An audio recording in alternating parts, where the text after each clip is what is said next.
história da astrologia. Obviamente que a história da astrologia é a história da formação do nosso sistema solar, da formação da vida na Terra, a formação de todo esse grande e vasto universo em que fazemos parte. Mas a emergência dos registros históricos da humanidade que remontam à astrologia são de mais de 5.000 anos atrás. Os primeiros registros aparecem nos povos antigos, que estavam ainda se organizando em tribos ao redor dos rios Tigres e Eufrates na antiga Babilônia, Suméria, Caldeia. Esses povos foram os primeiros a fazer registros daquilo que Jung chamou de sincronicidade ou dos augúrios do céu.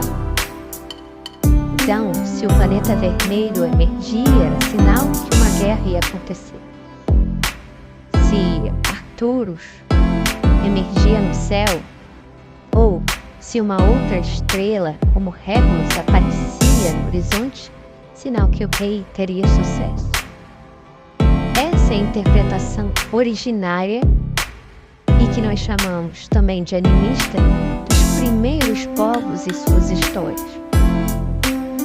Começaram a distribuir os signos do zodíaco, interpretar as estrelas, principalmente a estrela do norte, ao redor do qual circulava todo o céu, faziam com que esses povos tivessem suas primeiras impressões de que havia uma ordem celestial, de que havia uma ordem no céu, e que podiam contar com o céu como fonte de sua inspiração e observar as estrelas.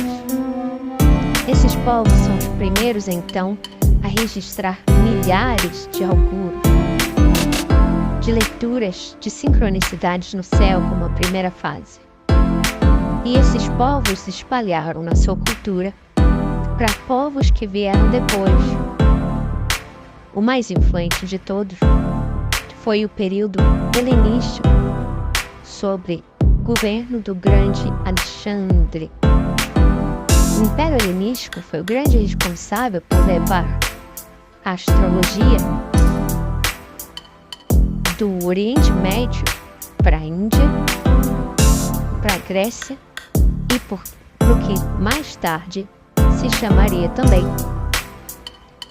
Roma.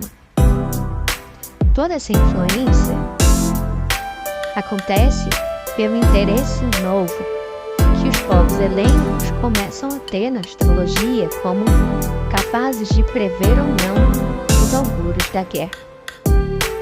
Recentemente, uma história sobre o Império Otomano, um documentário, filme na Netflix, conta bem isso, como o nascimento do rei e a queda de Constantinopla acontecem graças à influência da astrologia. A astrologia está presente, então, dessa forma. É apenas muito mais tarde que veremos, com a consolidação do período agrícola e com uma influência maior da astrologia, que teremos uma astrologia ligada ao nascimento, principalmente de reis e rainhas. O momento histórico importante da astrologia é o próprio nascimento de Jesus, pois, sem dúvidas, os reis magos que seguiam a estrela eram astrólogos e traziam os presentes para aquele evento importante na história da humanidade, que é o nascimento de Jesus. Também os astrólogos estão presentes na vida dos reis, fazendo augúrios sobre sua vida, tanto na Índia, com o nascimento do Buda, quanto no Ocidente. Mais tarde, a astrologia então vai perdendo essa dimensão e ela vai se tornando cada vez mais preditiva. Tem uma história de um imperador que decidiu testar o seu astrólogo e o chamou e falou assim: me diga o que vai acontecer com você no futuro. E o astrólogo olhou e previu: eu vejo uma grande ameaça para minha vida. E nesse momento, o rei, que tinha intenção de matá-lo se ele errasse, o salvou. A história da astrologia vai se desenvolvendo e ganhando muitas alegorias e anedotas. E encontramos, inclusive, um templo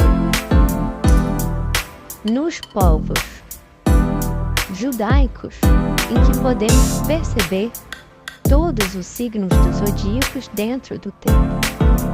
Mas ao mesmo tempo, as religiões monoteístas vão ganhando e perseguindo os astrólogos, e na própria tradição judaica vemos interdições a astrólogos e processos divinatórios aos povos, mas mesmo assim, dentro das tradições esotéricas, tanto cabalísticas quanto as tradições árabes, vemos uma prolífera presença da astrologia.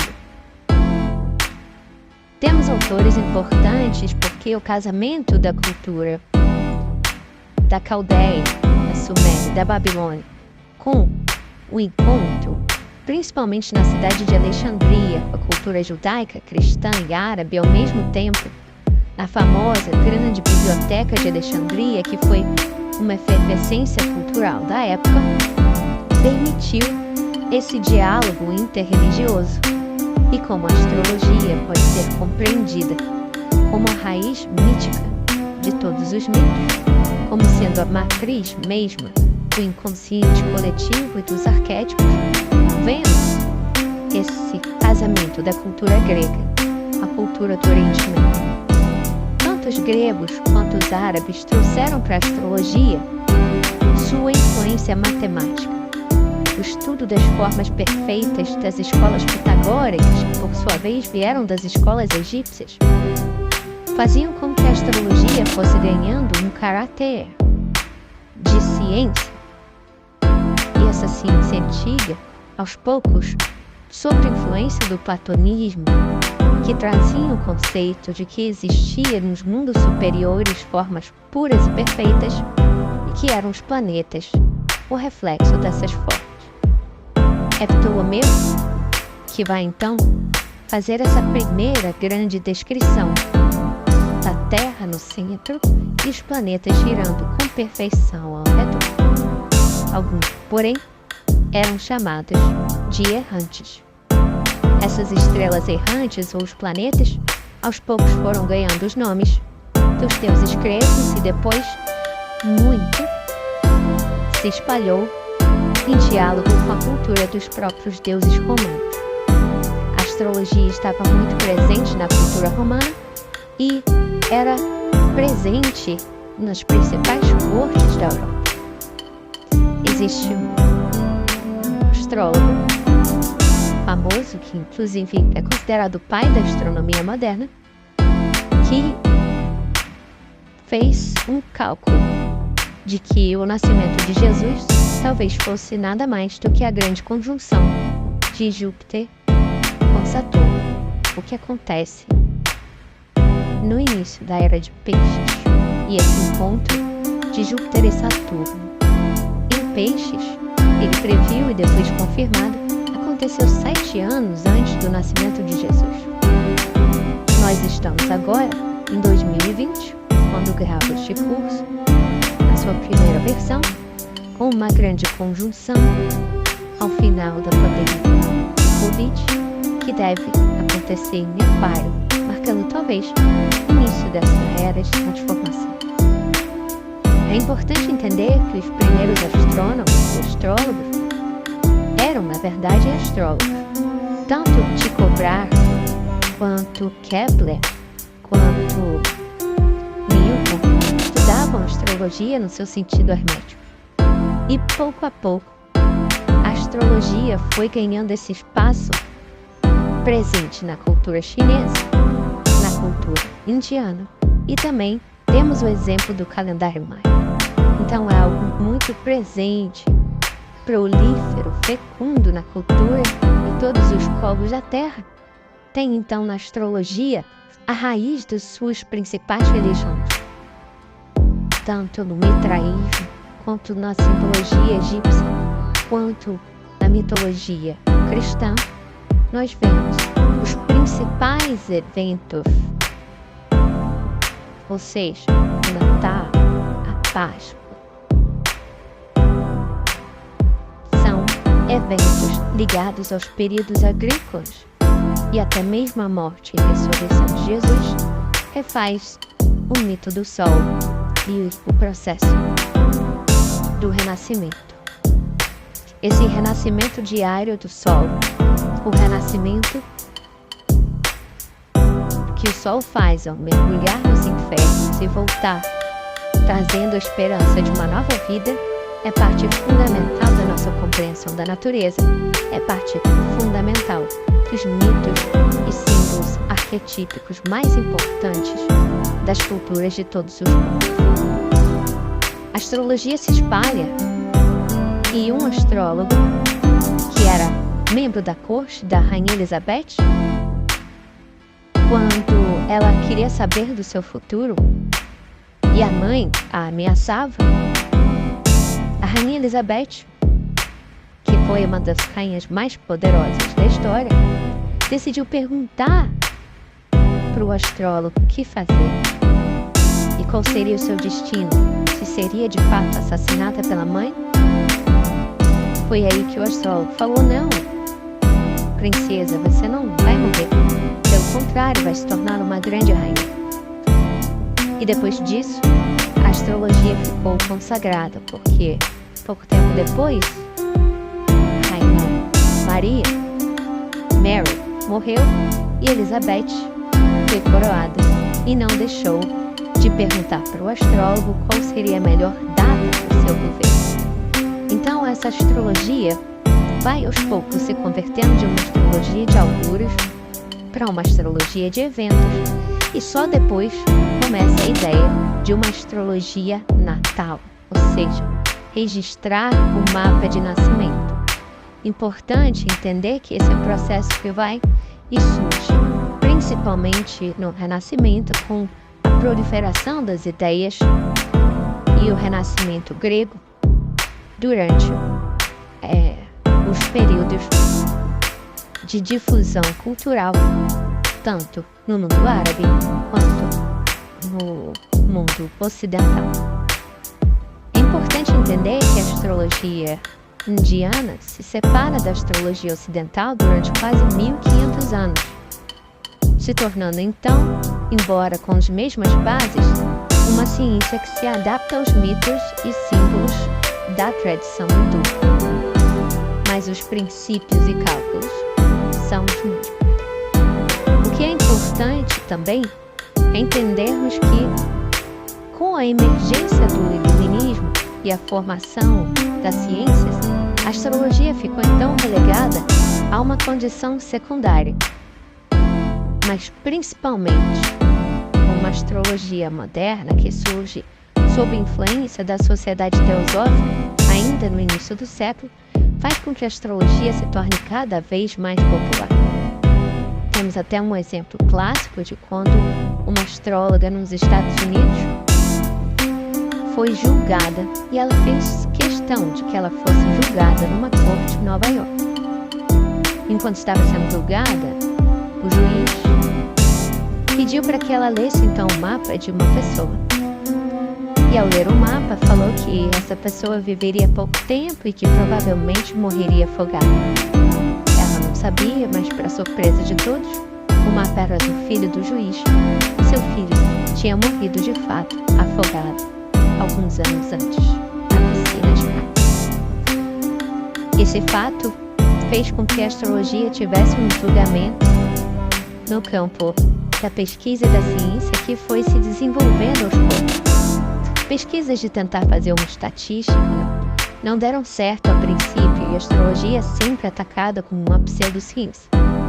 Mas há diversos estudos, e cada vez mais, principalmente quando se tenta fazer correlação entre as funções da astrologia e a previsão da profissão das pessoas. Ficou clara a evidência de que pessoas com Marte muito forte no mapa vão ser pessoas com tendência ao esporte, pessoas com Saturno forte, vão ser pessoas mais estudiosas, pessoas com Júpiter forte, muitas vezes vão estar em atividades de cuidado, de cura, de saúde. Essas pesquisas foram validando a astrologia, mas não foi preciso.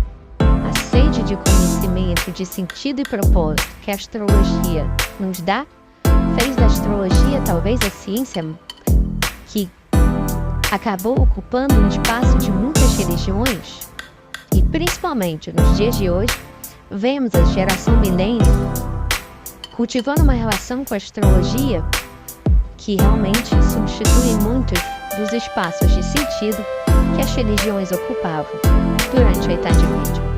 Percebemos assim, passo a passo, o desenvolvimento de uma astrologia mista, uma astrologia para a guerra, uma astrologia para os sacerdotes e para os estudos mais secretos das escolas esotéricas, passando por essa astrologia moderna que se faz debater contra a ciência e os limites da estatística, até o surgimento de uma cultura humanista na década de 60, em que temos a proliferação de autores que vão fazer esse casamento entre a psicologia, principalmente Jungs e pós-jungianos, e a astrologia.